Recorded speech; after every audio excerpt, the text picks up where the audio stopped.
Okay. Good evening and welcome to SUNY Schenectady, to this SUNY Schenectady Daily Gazette debate. I want to start by giving a big thanks to SUNY Schenectady to being our partner as usual. They're just such a big help. The administration always steps up and they provide this fantastic facility for us, and so thanks again as usual. And in particular, I just wanted to single out a couple of folks here at SUNY Schenectady that are invaluable in putting these on. Troy Pohl, who helps with all the audio-visual, setting everything up, and Troy's at the top there somewhere. And Troy, you're invaluable help. Thank you. And to Tanya Skine, who I don't think she's here at the administration, who really makes it all happen too. So thanks again to that. I want to thank the candidates. I'm not going to introduce you right away, but I'm going to first introduce the panelists, but thank you for being here to the candidates. This year, it was hard getting debates going. My colleagues at the Gazette and I had a little bit of a challenge in this climate. Not everybody wants a debate, so thank you for being here for that. So the debate tonight is the 110th Assembly District. The district includes some suburban parts of both Albany counties and Albany County and Schenectady counties. First off, I'm going to introduce my panelists and my colleague on the left, Tyler McNeil, who's the Gazette's political reporter and general reporter. Tyler, thanks for being here. And then next to his side, Doug Gowdy, WGY's morning host. Thanks, Doug, for joining us yet again. So I just want to quickly just talk about the rules of the debate and how we're going to go and everything. It's fairly simple. It's going to be 1 hour. We'll have everybody out of here and home. So the debate will start with opening statements and introductions from both of the candidates. They each have 2 minutes to do that. After that, we will launch into the questions that the panelists will ask. For every question that's asked, both candidate has a minute to respond.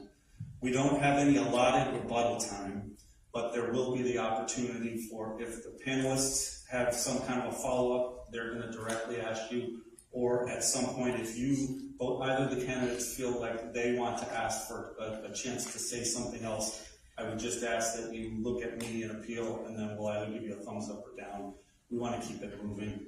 Toward the end, the last 10 minutes or 15 minutes, we'll shift the setup just a little bit, and we'll go to a lightning round. That's just a more rapid fire where they will ask questions and you will have 1 sentence to respond. We had a coin flip before the debate got started to decide the starting order of the candidates in terms of their openings and their closings, so that is all set. All the way along, I'll give you prompts about whose turn it is to talk, because as we go through the questions, one candidate gets to answer first one time, and then the second time the other candidate goes first. So we just toggle back and forth. So as I said, it's the 110th Senate District, or Assembly District, and our candidates tonight on the left is Assemblymember Phil Steck. He's a Democrat. And on the right is Jeff Madden, the Republican, and a Town of Colonie council member. So as I said, you will have the opportunity in your openings to do an introduction to and share a little bit more about yourselves. And in our coin toss, we did decide in the openings that Mr. Steck will go first and Mr. Madden will go second. So Mr. Steck, when you're ready, you can go. And I will keep time and cue you. I'm grateful to the citizens of the 110th Assembly District for allowing me to serve. Let's compare where we stand. My opponent's choice for president declared multiple bankruptcies, did not pay contractors he hired, committed several frauds, hired undocumented immigrants to work at his golf courses, recommended horse medicine to treat COVID, tried to overthrow our government, and appointed Supreme Court judges on the payroll of billionaires who cite medieval religious law in opposing abortion when their candidate is the most irreligious in history. American immigration policy did not change, and taxes on average citizens actually increased, though the wealthy evaded taxes on a massive scale. Drug abuse climbed. We safeguarded a woman's right to choose, kept taxes on middle-income people stable, increased aid to education, dealt with lawful refugees sent here against our will from other states, applied life-saving vaccination policies based on science, and when our governor committed misconduct, I, as a member of the impeachment committee, caused him to resign. As chair of the Substance Abuse Committee, we enabled first responders to provide referrals for mental health and substance abuse treatment right at the scene of a crisis. And for the first time, we funded treatment for concurrent mental health and substance use disorders. Finally, the Assembly supported our local municipalities with millions of dollars for park improvements, police and fire training, new EMS equipment, library expansion, road and drainage improvements, and senior housing. I respect my constituents and voted against subsidies for employers who hire undocumented workers and against subsidies for billionaires.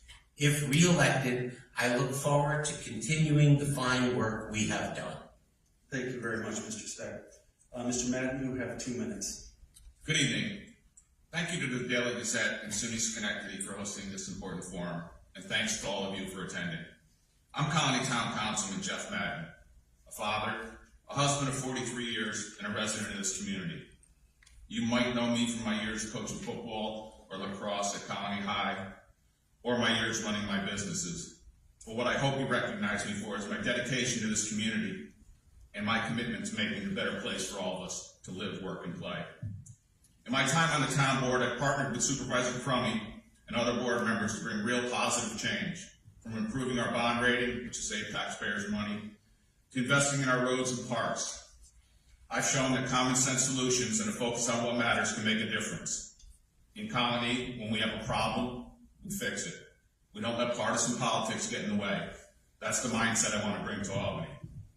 Serving on the town board has allowed me to see the challenges of our community faces up close. Rising costs, schools struggling to provide for our kids, and systems that just aren't working. I've worked hard to make a difference, but I see the burdens Albany places on local government. That's why I'm running for Assembly. From Albany, I'll have the ability to push for real solutions that can ease the burdens on families, ensure our schools prepare our kids for the future, and make sure the systems we depend on are serving us as they should. We have to demand better, because we can do better. And I'm ready to help make it happen. Now, I know my opponent will tell you that I don't have much experience in politics, as he does. And you know what? He's absolutely right. I don't have years of Albany politics under my belt. What I do have is a lifetime of experience solving real problems for real people. And that's the kind of experience we need right now. Thank you. Thank you, Mr. Madden. Next, and for the first question, my colleague Tyler McNeil will start. Okay. The rollout of cannabis has been heavily criticized. Employees have stepped down from the State Office of Cannabis Management over the summer. The lottery process has been jeered as unfair by applicants that have invested much of their own private investments into their applications. How should the state address this, and is it fixable? This one goes to Mr. Steck first. You have 60 seconds. Well, I actually call it often the Office of Cannabis Mismanagement. There's no question that the approach needs to be changed.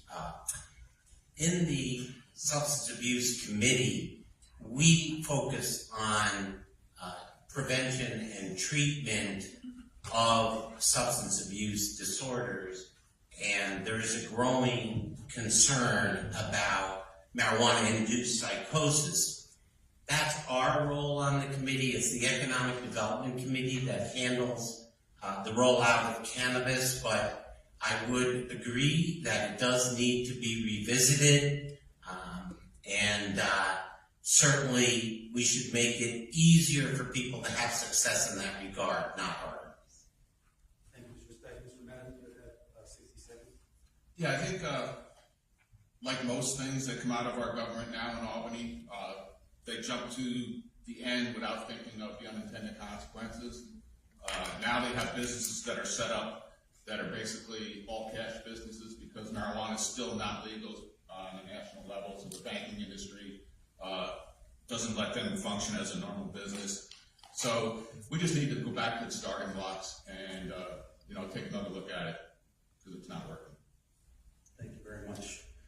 Next question from Doug Cowdy.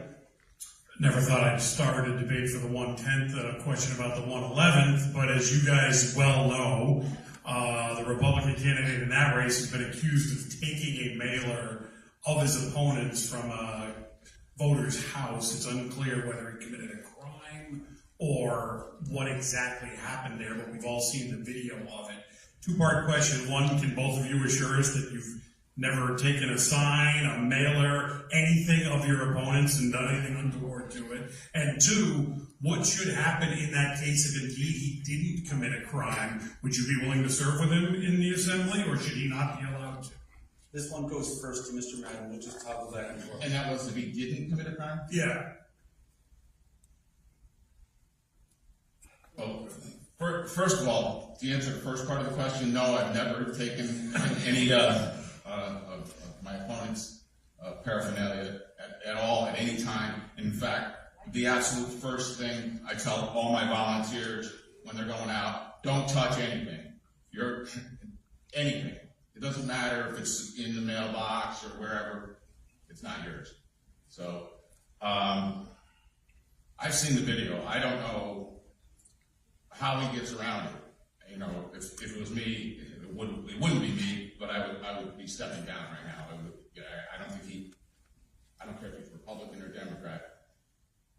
Wrong is wrong. Thank you, Mr. Madden. Mr. Steck, 60 seconds. Well, I actually have had it done to me in one campaign. We caught someone taking my lawn signs down and putting them in their pickup truck. And we, of course, because we had hired an investigator to look into it, but it didn't get this level of coverage. Frankly, my position on this would be that, number one, if he is prosecuted and convicted, that might disqualify him from office. We had a member who engaged in some dubious practices in New York City by getting a rent control apartment in Manhattan and living in Brooklyn, and it was decided not to exclude him from the legislature because that was the choice of the voters. So I don't know all the facts. I haven't watched the video. I think we have to let this play out, and I am confident the voters will make the right decision, which is not to elect someone who engaged in that kind of behavior. And as a follow-up, since we're talking about ethics and government and all that, Elise Stefanik has said that Andrew Cuomo should never hold office again. He's going to be running for mayor down in New York City. Do you think Andrew Cuomo should ever hold elective office again? Mr. Madden, 30 seconds. I didn't hear Elise's comment, so I wouldn't want to comment directly on that. But I think if he runs for office and the people of New York want him, I don't have no objection to that. Mr. Steck, 30 seconds. Well, having served on the impeachment committee, I have seen a lot of the evidence against the former governor, so my answer would be simply no. I do not believe he should be allowed to serve again. Thank you. Next question is back to Tyler McNeil. I do want to talk about one of the hottest ticket items really in this election cycle, which is Prop 1. Critics of Prop 1 believe that it would allow transgender athletes into girls' sports, and supporters say that it would just add extra protections for anti-discrimination into the state constitution. I want to see with both of you, where do you stand? Mr. Steck, 60 seconds. Well, I'll be voting in favor of Proposition 1. I have been practicing civil rights law for over 35 years, and there is nothing in that legislation that would require biological men to be allowed to participate in women's sports. And in fact, my father was an athletic director, my daughter was a collegiate athlete. I would never vote for that to be permitted. I would vote against it if the legislature tried to implement such a thing. Mr. Mr. Madden, 60 seconds.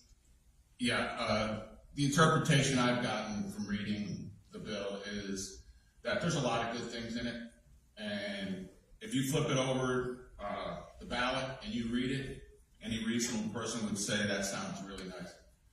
But like, again, what Albany tends to do is they'll dump a bunch of stuff all together, and then you have to make a decision on it instead of separating things out. And it can be interpreted to not only allow boys to play in girls' sports, but it's giving rights for possibly for illegal immigrants to have constitutional rights in the state of New York. For that reason, I'm a solid no. Thank you, Mr.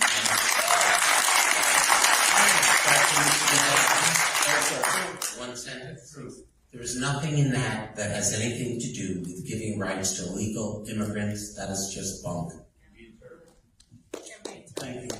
Move on to Mr. Gowdy.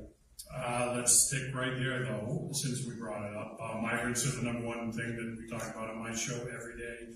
Whether you call them migrants, asylum seekers, illegal immigrants, illegal aliens, whatever the terminology, a lot of the people that listen to WGY want to know, should illegal immigrants have driver's licenses? Should they qualify for excluded worker funds as they did during COVID? Should they have the right to vote? Where do you come down on what migrants or illegal immigrants are entitled to and are not entitled to here in New York? Mr. Madden, 60 seconds.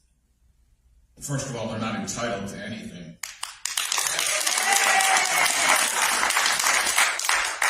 By definition, they are illegal migrants, not legal migrants, unless they came through a port of entry. If they came in any other way, they're illegal migrants.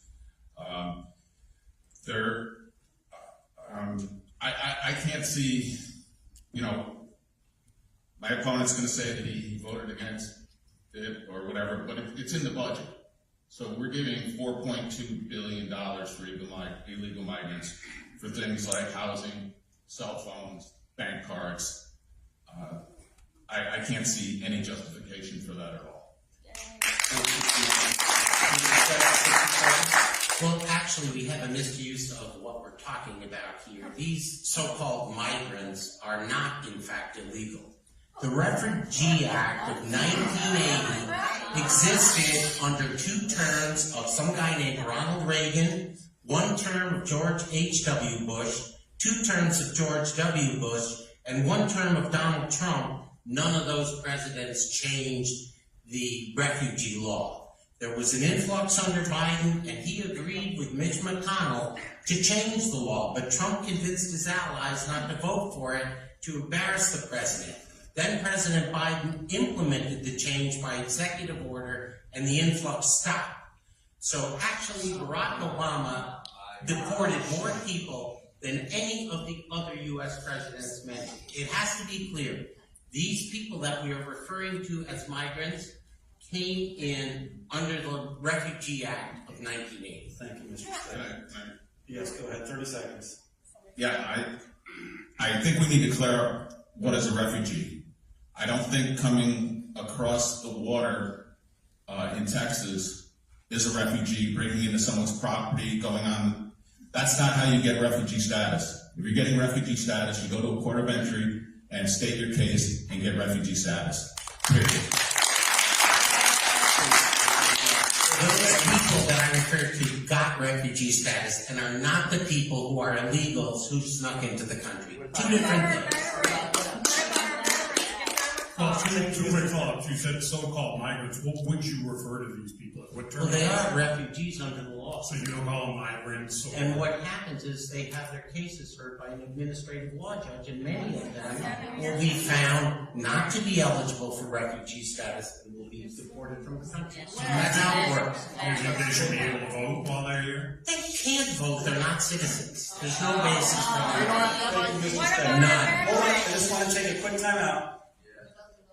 I don't mind cheering after a response from a candidate. I don't mind any kind of applause or even a little booing at the end, but I don't want people being interrupted, so you have to wait until they're done, or else I'll stop the debate. So the next one, we move on to Mr. McNeil. Okay. School districts right now, and this is switching gears, are very concerned about the costs of electrification. I'm just interested in, how you believe this should be how this should have been rolled out.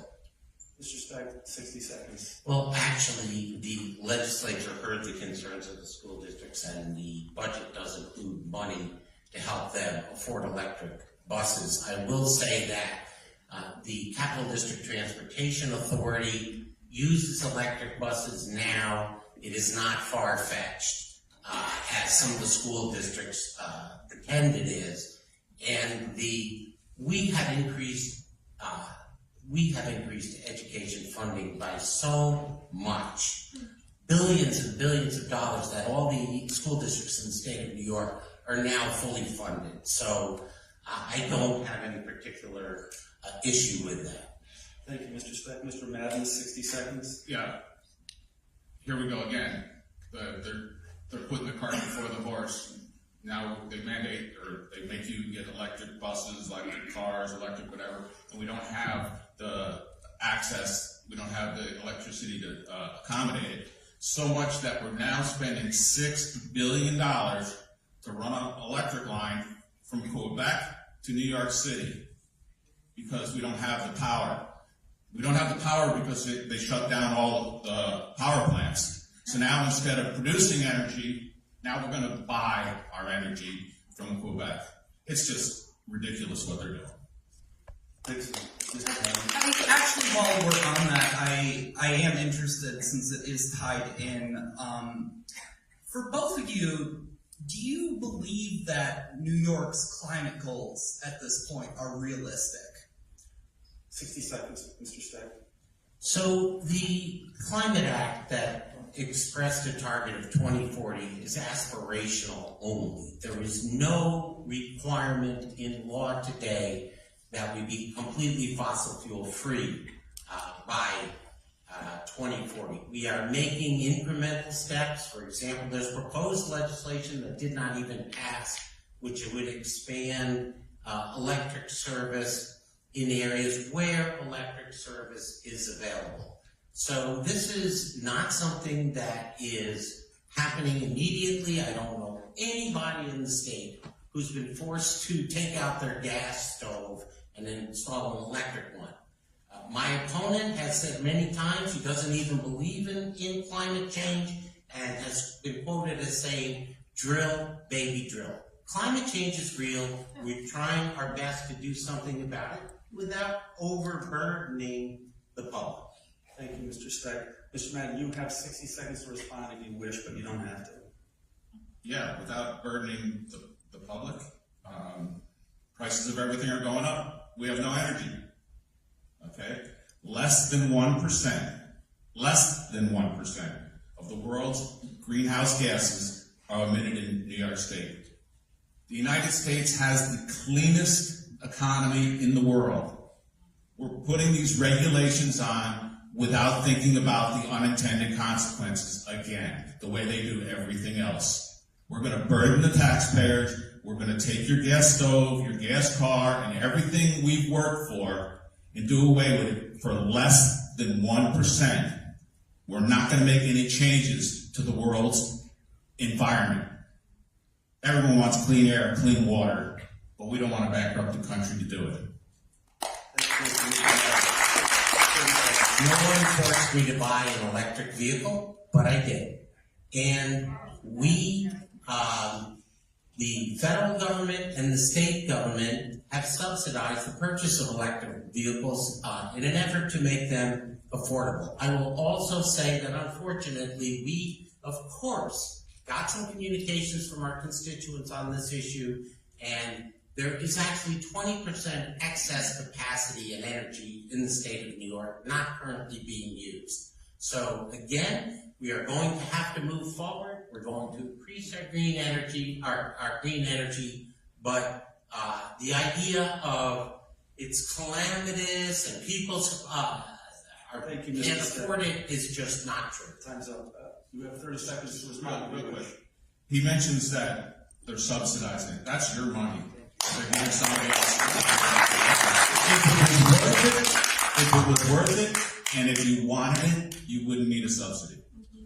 Thank you, Mr. Madden. Steck, Mr. Gowdy. I'm going to go back to schools for a second. I have kids in the Niskayuna School District. My daughter will be a freshman next year, fresh person. She will not be a Silver Warrior, however, because Niskayuna originally was going to change, then they weren't going to change, and now they're going back to they're going to change again. I know Colonie has had this issue as well, but with Niskayuna in particular, do either of you think that the Silver Warrior nickname has to go as the state has ordered? Mr. Madden, your first 60 seconds. Yeah, I don't think it should have to go. If the people of this unit want to go, that's their choice. But I don't believe in mandates of any kind. Thank you, Mr. Madden. Mr. Steck, you have 60 seconds. Well, since the founding of our state, one of the things that we did that was very intelligent was to try and take politics out of education to the best that you can. We entrust the regulation of public schools to the Board of Regents, who are elected by the legislature, then our hands are out of it. This is up to the Board of Regents to make their decisions. My parents were both school teachers. I was taught at a very young age that the system of the Board of Regents is very effective in keeping politics out of the schools. That's the way it should be, and I, as an assemblyman, have no intention of intervening in this issue. Thank you, Mr. Steck. You got another follow-up with that? Jeff, do you like the Wolfpack? Because you weren't a Wolfpack, were you? No, I'll always be a Raider. Thank you. Mr. McNeil? I want to keep it local, and it is currently in court, but last year the state essentially made it so the majority of town elections were moved to even year. Do you believe that that is fair for municipalities? Mr. Steck, 60 seconds. Let me be first, I think. It's Mr. Steck, this one. Back on track here.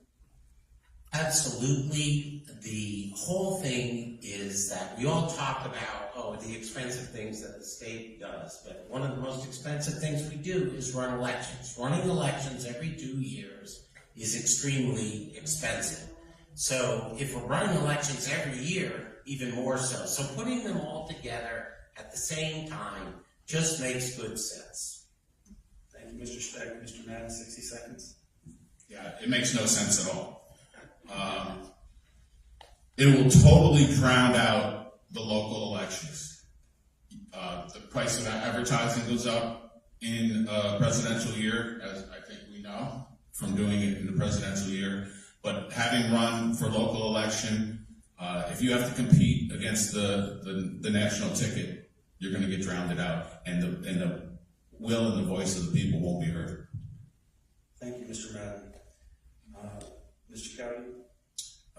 Number one issue, or number two issue, depending on what poll you believe in New York, would be crime. I know in this particular district, crime numbers aren't like they are, for example, some places downstate. However, most people that call into my shows, they're worried about getting broken into, having their cars taken, et cetera, et cetera.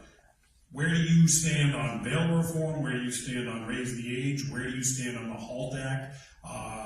For Assemblyman Steck, are these things working? Do they need to be tweaked? And for Mr. Madden, what would you change if you got it? Mr. Madden, your first 60 seconds. Yeah, I'd repeal bail reform immediately. They're going to say that crime isn't that bad in our community. I just picked up the spotlight tonight. A ring is busted from $78,000 worth of stolen merchandise. On the cover, right after I peeled Phil's sticker off the front, right underneath it was the article about that. Bail reform is allowing recidivism. When people just get a ticket and told to show up and they don't show up, there's nothing we can do to help them. I talked to a judge and he said, before we used to try and slow them down, all right? A lot of times they're high, drunk, whatever, we can dry them out. We don't get the opportunity to give them any help. This is not helping them either. So there's a lot of ways to look at it, but none of it's good with the bail reform. Thank you, Mr. Madden. Mr. Steck, you have 60 seconds. So I voted against bail reform because I had a very clear understanding of what it did. The theory behind bail reform is that it doesn't apply to violent crime. Violent crime, bail is the same as it ever was. The reason I voted no is I didn't think enough offenses were listed as violent. For example, I have a predominantly suburban community. Burglary in the third degree, which involves someone coming to your house when you're not home, was originally classed as nonviolent. But in fact, it is a serious invasion of people's privacy, and I felt it needed to be added, and quite frankly, I led the fight and got it added. I also have legislation that deals with repeat petty offenders. On raise the age, again, completely misrepresented. There is no bail reform in raise the age. Juveniles, bail can be set as it always was. The only difference is that the juveniles do not go to adult prison, they go to juvenile prison. I've been in those prisons as a lawyer. I know they're not great places. Thank you, Mr. So Steck. I did want to finish with the raise the age because again, Thank you, Mr. Steck. your time is up.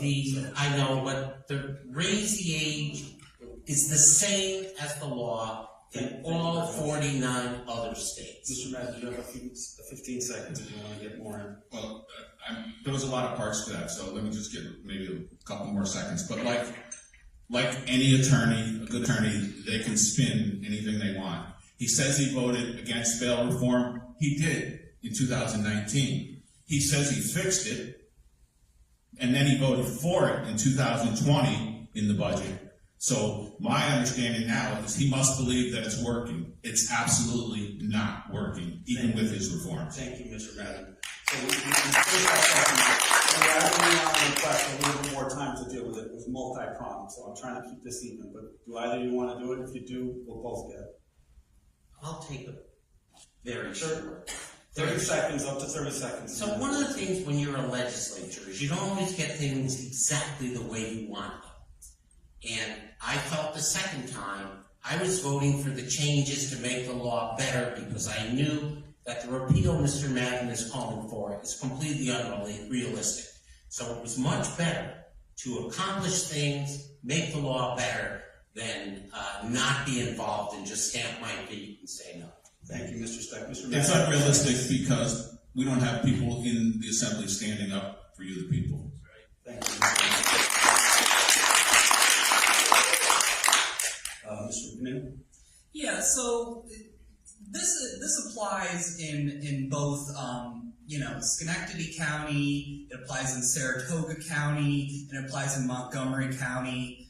I'm just interested in a bill that would outlaw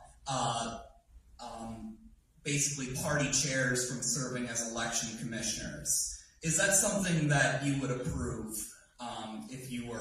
if for you were in office, and for you if you were reelected? Mr. Steck, 60 seconds. Yes, I would support that. That has not been a tradition, actually, in Albany County, as far as I've ever been involved. We've never had, at least on the Democratic side, we never had a party chair who was an elections commissioner. I think on the Republican side, if I recall correctly, Mr. Graziano was a Republican chair, but was also county elections commissioner. But be that as it may, I would certainly support changing the law as you suggested. Thank you, Mr. Steck. Mr. Madden, 60 seconds. Yeah, this is the first time I've ever heard of it, and so I don't know if there's a problem there. If there's something that I don't know about, I don't know what the conflict of interest would be there. I'd have to look into it further. I've never heard of the issue being the problem. I think Darlene Harris is holding both positions right now. Is that correct? Correct. Yeah, and so I hadn't heard any complaints about it or whatever, so, I'd have to find out if there's a problem before I make a decision on it. Thank you, Mr. Madden. I think just a quick follow-up to that. I am interested, you said you would support it, but could you expound just a little bit on why specifically? And Are you asking me? yeah. Oh, because there are conflicts of interest because party chairs can exercise power over people on election issues. I've been involved in trials involving election corruption over the years. So the power of the party leadership to get election workers to do the bidding of the party is the conflict of interest. That's why it is best avoided. Thank you, Mr. Steck. 15 seconds if you want to wish. Fine. Let's move on, Mr. Gowdy. Let's head to the Albany Airport for a second. I know you were just there touring, and they have that massive capital improvement project that's going on, and out of nowhere we had a huge controversy this summer as to who was going to run that and see it through to the end. And maybe there was somebody that was vying for a job, maybe there wasn't. There was all sorts of meetings, some were behind closed doors, some were up front. In the end, we now have two where there was one, and everybody seems to be happy going forward. Are you okay with how that all went down and the transparency that either was or wasn't on display? And are you fully confident that the way the airport and this project is going to proceed is okay? Mr. Madden, 60 seconds. I don't think there's going to be a problem with the project. I think they'll figure everything out. I'm not really sure that it went down in the right way. I don't know what was in McCoy's head at the time, or what the thought process was there. From every indication that I've got, previous administration was doing well. I don't know why there was a need to rush for a change, and that's for people that are closer to that situation than me to decide. But I think the project's going to be fine. Thanks, Mr. Madden. Mr. Steck, 60 seconds. I was a little disappointed that at the hearing of the Albany County Legislature, that the legislature did not inquire more as to what was going on, so we didn't develop all the facts. That was disappointing since the county legislature does have oversight authority over the airport. I do know, having been around Albany County politics for a long time, that in fact, the prior executive was a political appointee of the county executive. It was not like he was brought in as some airport engineer and technician. I have more confidence in the new leadership. These are people with lifelong experience in running airports, and in particularly John O'Donnell is a professional engineer, and that's why they're already making improvements that will make life easier for all of us when we use the airport. Because John knows how to get with the construction officials and get that done better than the politician. Thank you, Mr. Steck. Time's up. Thank you very much. Any rebuttals needed on this one? Okay, we move to Mr. McNeil. So, earlier this year, Niskayuna residents expressed concerns about water rates, and more particularly the budgeting process of how it was put together. Since then, they've asked for a state audit. If elected or re-elected, how can you help these folks? Mr. Steck, 60 seconds. So, in the Constitution, we have a thing called home rule.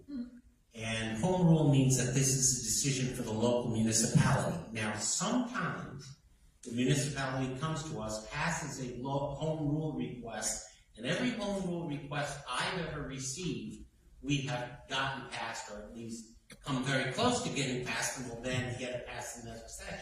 So if Niskayuna came to me and said, this is our home rule request, I would follow that. But I do know from prior experience, in fact, in the Town of Colonie, that an audit by the controller resulted in a one-time tax to retire a deficit being run by the town government. I don't know if that's what the residents of Niskayuna want, but it's up to their elected town board to come to us if they want to and seek our assistance. Thank you, Mr. Steck. Mr. Madden, 60 seconds.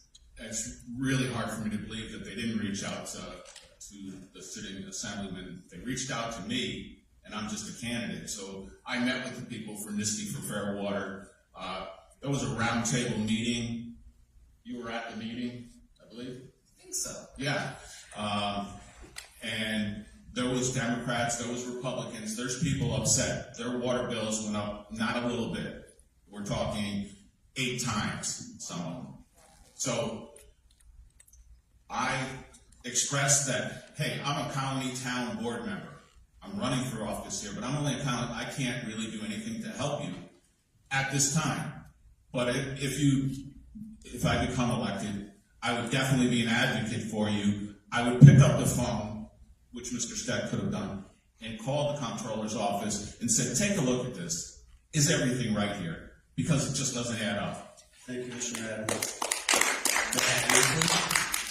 I can surely say that neither Mr. Madden nor anybody else ever invited me to that meeting, and I would have said much the same things I've said now. If the community wanted us to put in a bill that would address this problem, we'd be happy to do so. But as you talk to being a disputed guy, it's more about they switched how the bills were done and didn't tell anybody. So guys got bills and went, what is this? And then they were told, oh, our bad, we forgot to include a letter. Like, if you made steps to make sure that doesn't happen again? That is as I said, that is a home rule matter. Yeah, but you would let them know you're not pleased. I am very familiar with what happened in Nisbuta. Nisbuta had a very strange system where they were assessing water charges on real property bills. No one else does that. The Town of Colonie does that. Mr. Madden knows the town does it that way. The Town of Colonie charges by usage. What you're talking about is their effort to convert over to a usage-based system, which, by the way, is what that controller says everyone in the state should do, wasn't carried out correctly. That is not an issue for me as the big state legislature to wade into. That is an issue for the local community. Thank you, Mr. Steck. Mr. Madden. When I'm your assemblyman, I'll work for you. Just call me. Thank you, Mr. Kelly. Just on a much broader level, there's been a whole lot of, we don't have a Democratic nominee for president who is the current president because of age and or maybe because of mental faculties. Now people are raising that same issue with the Republican candidate. I guess just on a broad view of it, what are your thoughts on age limits and or term limits for people in office? Mr. Madden, 60 seconds. Well, the second part of it, I'll definitely say that I'm in favor of term limits. I think 8 years in any office should be enough if it's enough for a president. So I would definitely be in favor of term limits. The age factor, I know a lot of people that are much older than the man running for president that are still with it and could help us.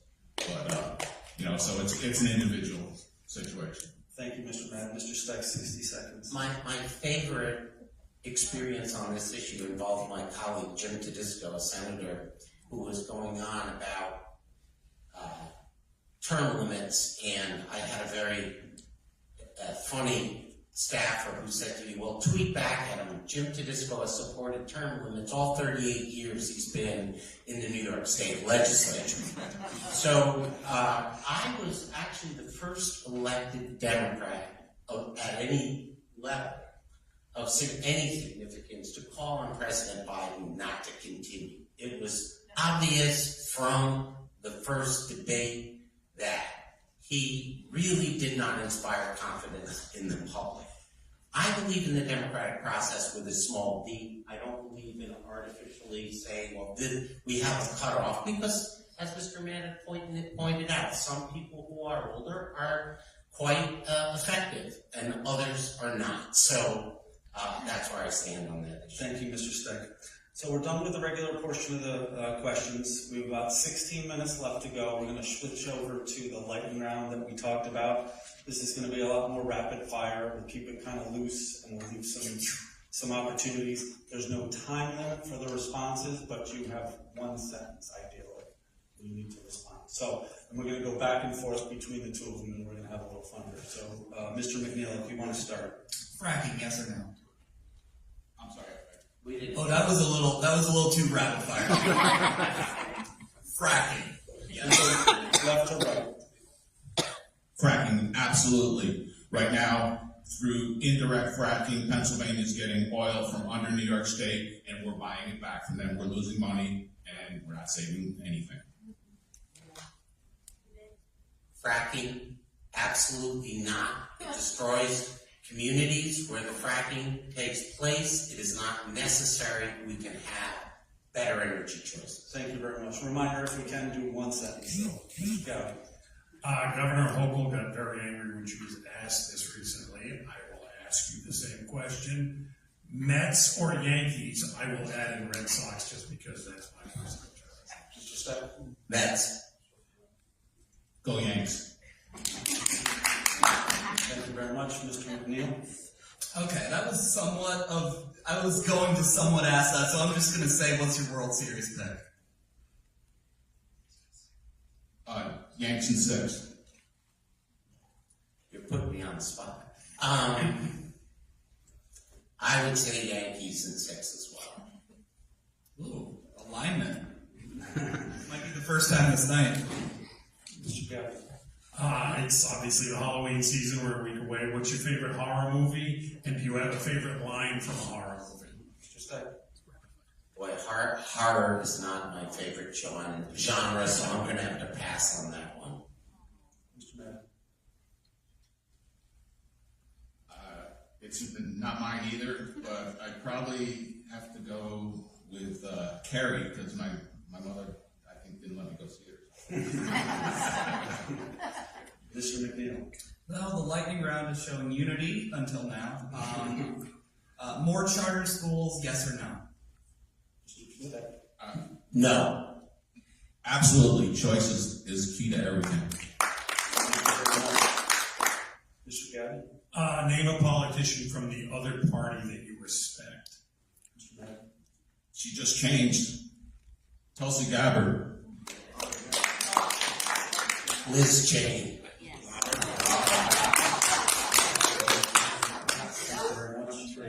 Mr. McNeil. Best place to get a sandwich in the district? Mr. Steck. That's a no-brainer. Gershon's. I'm cheap. I go to Bourbon Street. Thank you very much, Mr. Gary. Who's the coolest person you've ever met? Mr. Steck.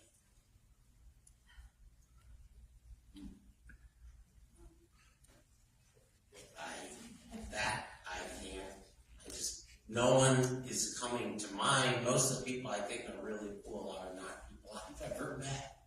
So I can't answer that. Without a doubt, my daughter, Alexis. Mr. McNeil. If I had more than one sentence, I could tell you why. Thank you. Is congestion pricing workable? Yes or no? Mr. Steck. Yes, in fact, I'm on a lawsuit to stop the governor from stopping it.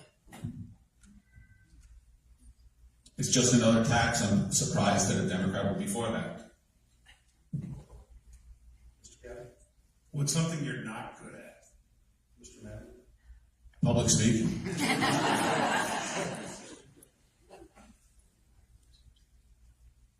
Individual sports, having been a team sport guy, I'm like a dog. I need a ball to chase or I can't do it. Mr. McNeil. Single payer healthcare? Yes or no? Mr. Steck. Yes. No. Mr. Gary. Barack Obama in Michigan yesterday recited right off the top of his head the lyrics to an Eminem song flawlessly. I won't make you perform it, but what's the song that if called upon, you could do it right now from stem to stern? Mr. Madden. What song could I do? Yeah. And you're not going to call me to do it. Probably. Probably Simple Man by Leonard Skinner. Probably anything by Steely Dan. Good tunes. Mr. McNeil. Name something you respect about your opponent. That he's been able to put up with the political process for as long as he has. I don't think I could do that. He seems like an affable fellow in person. Mr. Gary. You both grew up here and spent a lot of time in this district. Let's get back into the Wayback Machine. If you could bring one store or restaurant back from the dead when you were a kid, what place would you bring? That's a great question. Mr. Steck. Cafe West. If I could bring one store back, could I go back Sure. Corvettes. Mr. McNeil.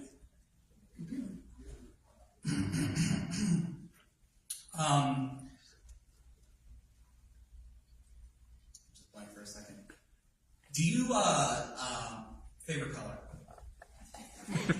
I had something and then it moved on, so let's just do that. Mr. Steck.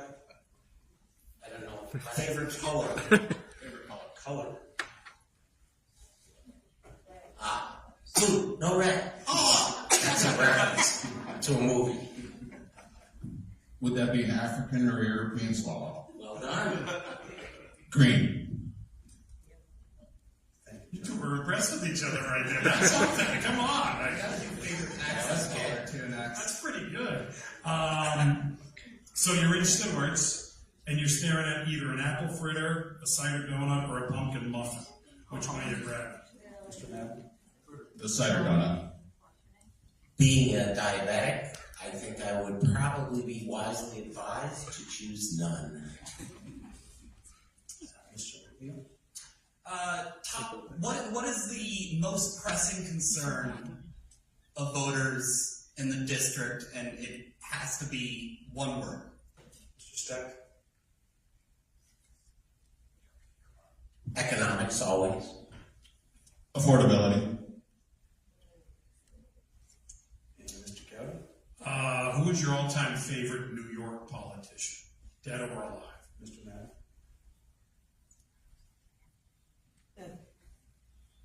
Rudy Giuliani.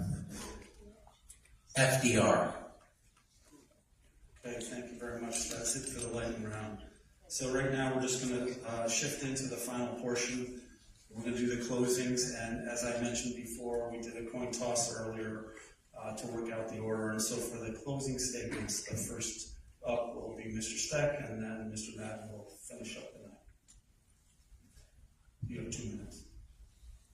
So this campaign, unfortunately, there have been so many scare tactics, whether it's about climate or crime or raise the age, which has nothing to do with any of the issues that we might see with respect to crime.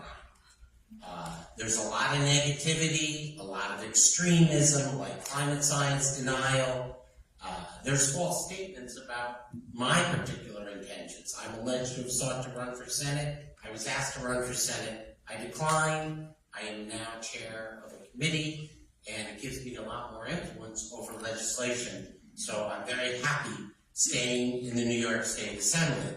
I also want to point out something that Mr. Madden says he's only a phone call away. Well, I don't know if that's true, because we've brought over $2 million of Assembly grant money to the Town of Colonie that has not even been put in the field. The Town of Colonie is the only municipality in my district where we have this problem. So we have someone who's talking about he's going to take on state bureaucracy. He can't even take on the bureaucracy in his own town, and the most of the money is going for parks, which is under his jurisdiction. He's the liaison to the Parks Committee.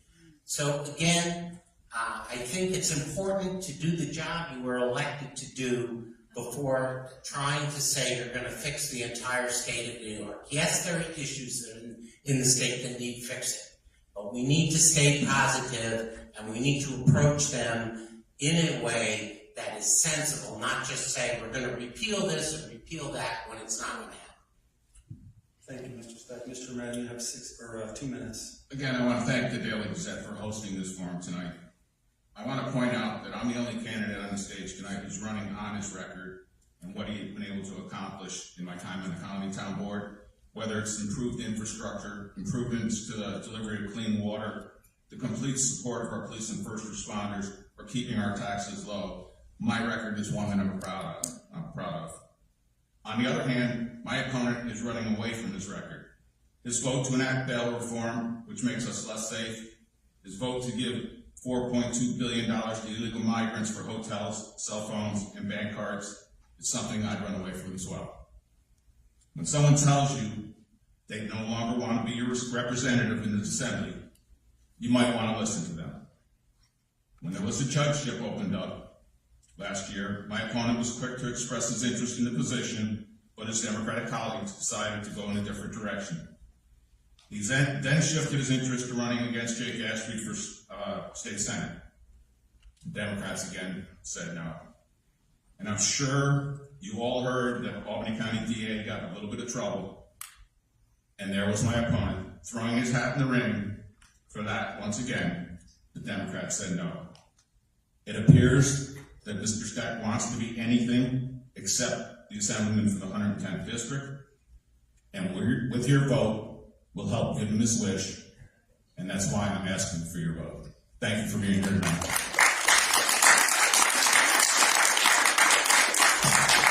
Mr. Madden, and thanks again to both of the candidates for sharing your time here tonight for this spirited and I think very positive debate.